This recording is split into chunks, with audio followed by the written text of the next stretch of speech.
पे सिंपल सा बात समझिए, यहाँ पे क्या बोला है सर आपका m का वैल्यू निकालना है ना। अगर m का वैल्यू निकालना है तो यहाँ ध्यान से बात समझिए, आप समझिए हम क्वेश्चन कॉपी कर लिया, ठीक है। अब बताइए क्या 9 अपने प्राइम फैक्टर फॉर्म में है? नहीं। तो हम यहाँ पे क्या लिखेंगे सर आपका 3 स्क्वायर, और फिर लिखेंगे 3 स्क्वायर टू द पावर मतलब क्या सर आपका m, ठीक है।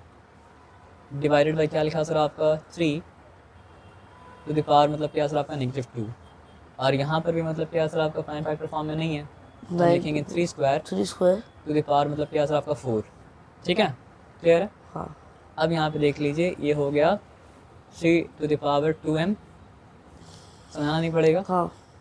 और ये क्या हो गया सर आपका divided by 3 to the power -2, और यहाँ पे क्या हो गया सर आपका को पॉजिटिव कर देंगे। बेस फिर चेंज हो जाएगा ना। हाँ।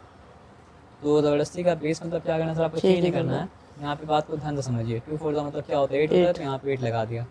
अब यहाँ पे कौन सा लॉ अप्लाई होगा सर आपका, डिवीजन वाला लॉ है ना। तो ये हो जाएगा 3 टू द पावर 2m -2, इसका ख्याल रखिएगा। सिर्फ -2 करने से मतलब क्या हो जाएगा, +-2 हो जाएगा, और +-2 होगा तो मतलब क्या रूल ब्रेक हो जाएगा, तो वो काम आपको नहीं करना है। और यहाँ पे क्या हो गया सर आपका 3 टू द पावर 8। हाँ। अब देखिए क्या हो गया 3 to the power 2m plus मतलब क्या सर आपका 2 इक्वल्स टू क्या सर आपका 3 टू द पावर 8।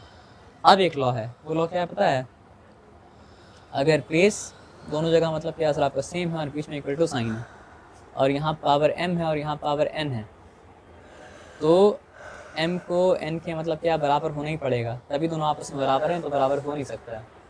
तो अगर बेस सेम है बोथ साइड में, तो पावर को क्या होना पड़ेगा सर आपका, इक्वल होना ही पड़ेगा। अगर बोथ साइड में क्या सर आपका बेस सेम है, तो पावर को मतलब क्या सर आपका सेम होना ही पड़ेगा। तो इम्प्लाइज दैट, और करके मत लिखिएगा, 2m प्लस मतलब क्या सर आपका 2 इक्वल्स टू 8, ये इंपॉर्टेंट सम है।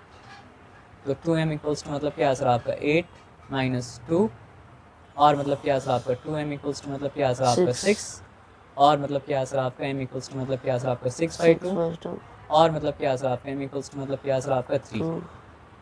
आया बात समझ में ना। तो आप चेक कर लीजिए, ये आंसर है, ये आंसर मतलब क्या सर आपका नहीं है ना। तो m इक्वल्स टू मतलब क्या सर आपका 3 है ना। चलिए गुड।